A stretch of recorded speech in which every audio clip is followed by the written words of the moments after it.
Hello, I'm so glad that I could join you today and talk about a topic that I have a lot of passion about. I want you to think back to the first time you saw a homeless person. Do you remember what you thought? You probably wondered why. This is exactly what happened to my son. He was 7 years old. We were driving home from Wednesday night services. We have gone this route numerous times. But on this particular day, he asked the question, "Mom, why are people sleeping in the tent under the bridge? That's not where you're supposed to camp." His dad answered, "They're homeless." Then the next question, why? We go on to explain the different reasons we can think of that one might be homeless. After answering his questions to the best of our knowledge, my sweet little boy says, "Can't we help him?" And we tell him we can't because it's late and we are on our way home. This upset my son. He teared up, and of course that broke our heart.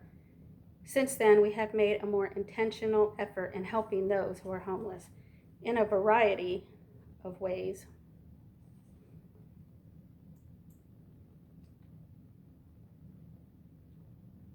My hope is that today I can inform you on the many reasons for homelessness in our city and convince you to be a part of the solution and help homelessness. Today I will explain the problem. Then I will discuss the effects on the homeless themselves and the possible risks the homeless population have on our community. Then I will share with you the different things you could do to help the homeless people in our community. Homelessness is a nationwide problem, and it is evident in our city. This picture is taken in downtown Houston. According to U.S. Department of Housing and Urban Development, over 3,500 people experienced homelessness in 2019, right here in Houston. And these aren't even the exact numbers. This is only a count of the ones living in shelters or on the street. This count doesn't include the many families and individuals who are living with family members. In a city with a rough population of over 2 million, there should be enough individuals to help end this problem for good. There is a real problem when human beings are forced to move in with other family members, live in shelters, or are living outside and subject to the weather and other unsafe conditions. This isn't just a problem for the homeless themselves. This affects everyone. Homelessness affects our community in many ways. These people are living in crisis. People who are homeless are living in unhealthy conditions. If they are sick, chances are they are not getting any health care. But homeless could affect self-esteem, even PSD. They may not know when their next meal will be. These conditions could trigger a very negative emotional response. One may become desperate, and somehow they must survive. Not all those on the streets will turn desperate. Not all of them will turn to violence, but some will. There could be theft and battery. A passerby, another homeless person, people's homes, or our businesses could be subjected to larceny. We must help the homeless and protect our community.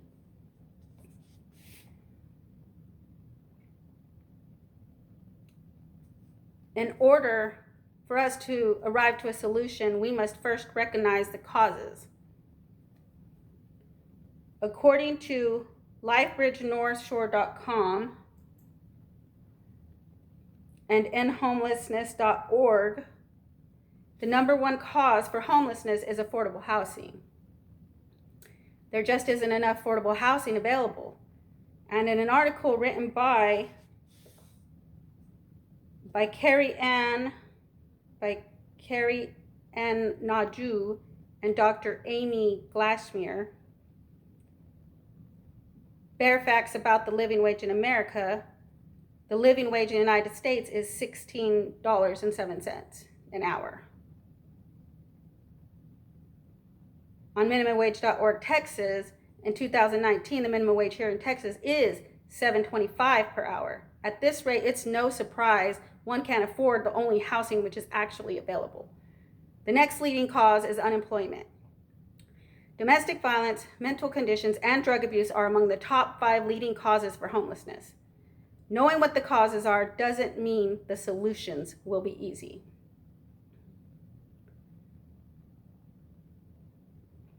With affordable housing being at the top of the list, then obviously more affordable housing units must be built.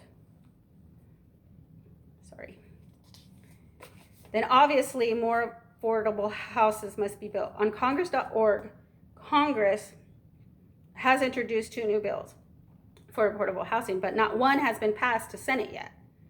We would need for our government to help with unemployment issues also.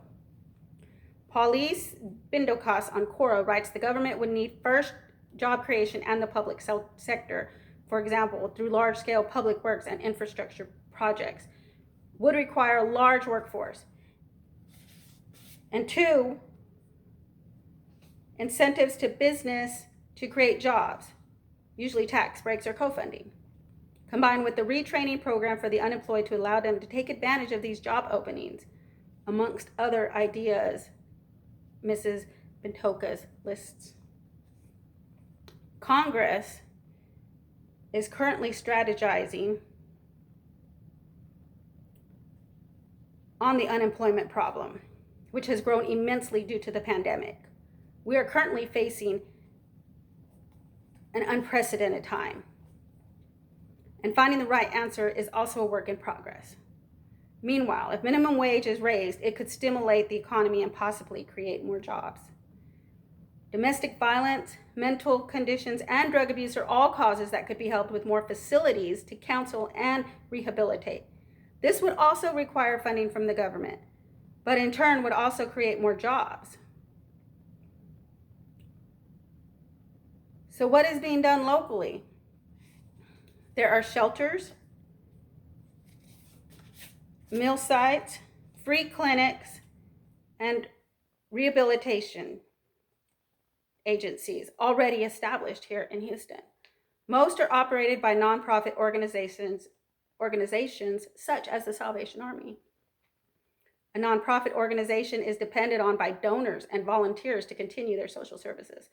They must collaborate with other nonprofits, businesses, churches, and individuals like you and I.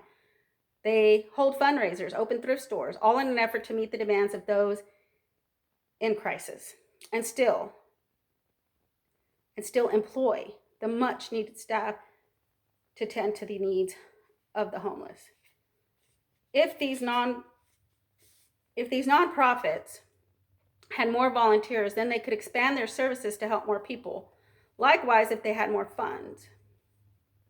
Henry Gass's article, Houston, We Have a Solution, How the City Curbed Homelessness, he speaks of not only the housing solution, but the rehabilitation, healthcare, and counseling together.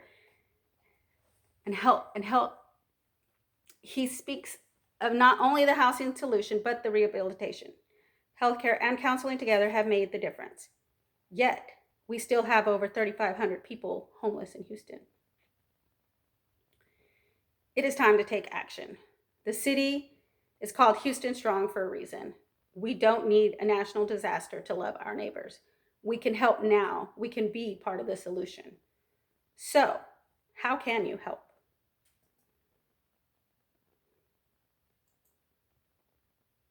Is that on there? So how can you help? There is a petition on actionnetwork.com. Demand Congress pass a homes guarantee for all. You just gotta click and sign. Takes less than a minute.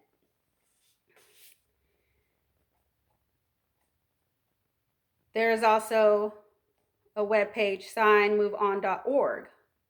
It has a petition to raise the minimum wage to $15 an hour. It addresses the House of Representatives and President Donald Trump and requests for the higher minimum wage. You could donate money. There are many different places. I'm listing the Salvation Army Houston.org and sohmission.org, which is Star of Hope. You can go to that website, you can click, and you can donate. Or you could volunteer your time and talents to one of the many facilities Houston has.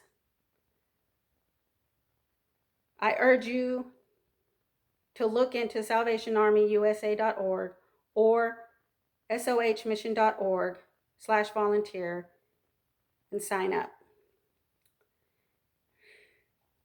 In conclusion to what we have discussed, the problem of homelessness in our city, we have learned the effects homelessness has on the physical, emotional, and mental health of those that are homeless, and the possible risks to our community. I have listed the top 5 causes of homelessness: affordable housing, unemployment, domestic violence, mental illness, and drug abuse. There are solutions, and I have presented them. The government must get involved. Our local nonprofits need more funding and volunteers. Now that I have informed you on the many reasons for homelessness in our city, I urge you to be part of the solution and help the homeless. You and I could contribute to all 3 of these solutions. It begins here. It begins with you and I. Let's stand together in unity for the homeless in Houston and for our communities. Be a part of the solution, and let's get these 3,500 people the help they need. Together, we can make a difference. I leave you with these words from John Bunyan: "You have not lived today until you have done something for someone who can never repay you." Thank you for your time. You will be given a handout as you leave with the resources and the names of the sites that you may go to help and donate and end homelessness for good in our city. Thank you.